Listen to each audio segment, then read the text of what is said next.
శక్తి ఆ కుటుంబానికే ఉన్నదనేది నిరూపణ చేయడానికి గతంలో యూపీఏ ప్రభుత్వం ఆనాడు ఉన్నటువంటి పరిస్థితులలో ఐఐటి ఐఐఎంలో రిజర్వేషన్ లేదు అని సుప్రీంకోర్టు తీర్పిస్తే మా నాయకురాలు యూపీఏ చైర్పర్సన్ సోనియా గాంధీ గారి దగ్గరికి పోయి అమ్మా మాకు రిజర్వేషన్ లేకపోతే ఎట్లా మేము లోకల్ లాంగ్వేజ్ లో చదువుతాం, talent is not anybody's property, god has given to everybody అంటే అప్పుడు ఆమె మన్మోహన్ సింగ్ చెప్పి పార్లమెంట్ లో బిల్లు పెడితే IIT IIM all India institute of medical sciences లో కూడా మాకు రిజర్వేషన్ వచ్చింది.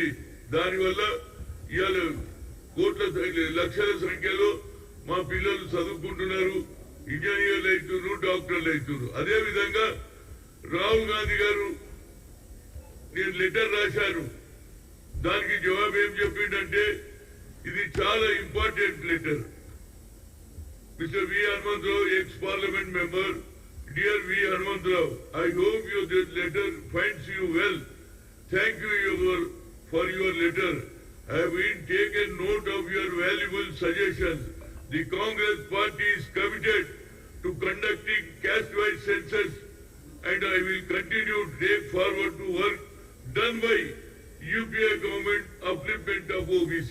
ఇంతకంటే చెప్పేటోడు ఉన్నారా బాబు? ఇంత బ్యూటిఫుల్ లెటర్ రాశాడు. ఎప్పుడు రాశాడు? 20th జూన్ లో రాశాడు, 2024 లో. దీన్ని కూడా తప్పుడు ప్రచారం చేస్తున్నారు. కనుక మా కాంగ్రెస్ కార్యకర్తలు, అది యూత్ కాంగ్రెస్ గాని, ఎన్ఎస్ఏ గాని, సేవాదల్ గాని, మహిళా కాంగ్రెస్ గాని తప్పనిసరిగా ఈ మెసేజ్ గ్రామాలలో, మండలాలలో, జిల్లాలలో పోవాలి. ఎందుకంటే రాహుల్ గాంధీ కమిట్మెంట్ ఉన్నది. అందుగుంచే ఇవాళ రాష్ట్రంలో కూడా రేవంత్ రెడ్డి ముఖ్యమంత్రి అయిన తర్వాత, పొన్నం ప్రభాకర్ ఓబీసీ మినిస్ట్రీ అయిన తర్వాత అసెంబ్లీలో బిల్లు పెట్టాం ఏది క్యాస్ట్ వైజ్ సెన్సర్ చేయాలని. అదే రాజ్నాథ్ సింగ్ 2 సార్లు కలిసిన ఆయనను 2008 లో అన్నాడు మేము క్యాస్ట్ వైజ్ సెన్సర్ చేస్తా అన్నాడు, కానీ ఇంతవరకు చేయలే. నరేంద్ర మోడీ 10 ఏళ్ళు ప్రధానమంత్రి, ఇప్పుడు మళ్ళీ ఇంకోసారి ఆయన ఈ ఓబీసీల గురించి మాట్లాడాడు, తనకు తానే ఓబీసీ అంటాడు. కానీ బీసీల గురించి అట్టడుగున్న ఎస్సీ ఎస్టీల కులగన చేయాలని, మైనార్టీలకు చేయాలని వారికి ఆలోచన లేదు. కనుక మనం దీన్ని బాగా ఎక్స్పోజ్ చేయాలి. అదేవిధంగా ఇవాళ కమిటెడ్ ఉన్నది కాంగ్రెస్ పార్టీ రాహుల్ గాంధీ సందేశాన్ని కింది స్థాయికి తీసుకుపోవాలి. అదేవిధంగా క్యాస్ట్ వైజ్ సెన్సస్ అయిన తర్వాతనే పంచాయతీరాజ్ నగరపాలిక బిల్లు పెడతానని ముఖ్యమంత్రి గారు కూడా అంటున్నారు, పొన్నం ప్రభాకర్ అంటూ. దీని చర్చ గ్రామాలలో పోవాలి. రాహుల్ గాంధీ ఇంత పెద్ద నిర్ణయం తీసుకున్నాడంటే మనం 90% ఉన్న జనం మనకు అన్యాయం జరుగుతున్నది, కేవలం 10% ఉన్న వాళ్ళే లాభపడుతున్నారని ఆయన ఓపెన్ గా ఏది ఐఏఎస్ ఐపీఎస్ ఎంతమంది ఉన్నారు చెప్పాడు. అదేవిధంగా కింది స్థాయిలో 10% ఎంజాయ్ చేస్తున్నారు. నేను వస్తే నేను తప్పనిసరిగా ఏది 9th షెడ్యూల్ మార్చి 50% సీలింగ్ కూడా ఎత్తేస్తా అని చెప్పిన నాయకుడు. దీనికి మనం గ్రామాలలో దీన్ని పబ్లిసిటీ చేయాలి. దానివల్ల బడుగు బలైన వర్గాల అభివృద్ధి వస్తుంది, వాళ్ళకు ప్రమోషన్లు వస్తాయి, వాళ్ళకు మంచి ఉద్యోగాలు వస్తాయి. అదేవిధంగా వాళ్ళు కూడా ప్రజాస్వామ్యంలో భాగస్వాములు పంచుకునే అవకాశం కలుగుతుందని మీడియా ద్వారా చెప్తున్నారు. ఇటువంటి లెటర్ ఎవరైనా రాస్తారో చెప్పండి, ఎంత కమిట్మెంట్ ఉంటుంది. అకార్డింగ్ టు ది యూపీఏ అన్నారు, అంతకుముందు చేసింది కాబట్టి దాన్ని కూడా మనం ప్రచారం చేసుకుంటలేం. నరేంద్ర మోడీ ఏం చేయక ప్రచారం చేసుకుంటున్నాడు. He has not done anything for weaker section. Only Adani అంబానీలకే లాభం చేస్తున్నాడు. కాబట్టి దీన్ని ప్రచారం చేయాలని మా కార్యకర్తలకు, అదేవిధంగా మహిళలకు, గ్రామ సర్పంచులకు, మండల అధ్యక్షులు దీన్ని ప్రచారం చేస్తే మన భవిష్యత్తు బాగుంటది, ఒక దిక్సూచి కనిపిస్తుంది. ఆయననే రాహుల్ గాంధీ.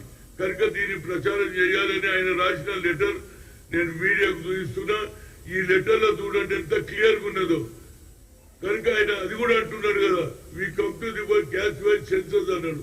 ఇవాళ అపోజిషన్ లీడర్ గా పార్లమెంట్ లో బిల్లు పెడితే తప్పనిసరిగా అన్ని రాజకీయ పార్టీలలో బీసీలు ఎస్సీలు వాళ్ళందరూ కూడా మద్దతు ఇస్తారు.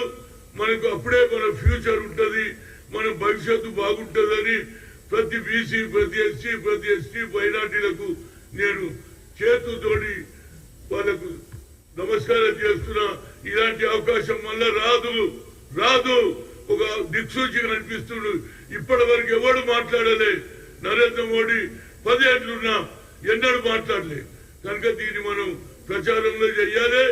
అదేవిధంగా వచ్చే ఎన్నికల్లో సెన్సస్ అయిన తర్వాతనే పంచాయతీరాజ్ నగరపాలిక బిల్లు పెడితే యావత్ భారతదేశంలో ఒక మంచి పేరు వస్తుంది.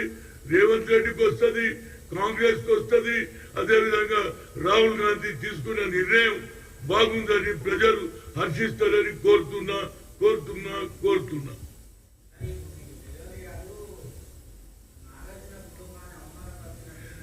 చూడండి, నేను ఇటువంటి దానికి జవాబు చెప్పనే నాకు అనవసరం. ఎందుకంటే నాగార్జున ఏమని మళ్ళీ రాస్తే మళ్ళీ నాగార్జున కోటలో ఒకటి మాట్లాడుతుంది. నాకెందుకు ఈ పంచాయతీ చాలు, ఇది రాయండి. మీరు ఎంతసేపటికి నాగార్జున ఏమన్నాడు, నాగార్జున తమ్ముడు ఏమన్నాడు, కొడుకు నాకేమో అవసరం.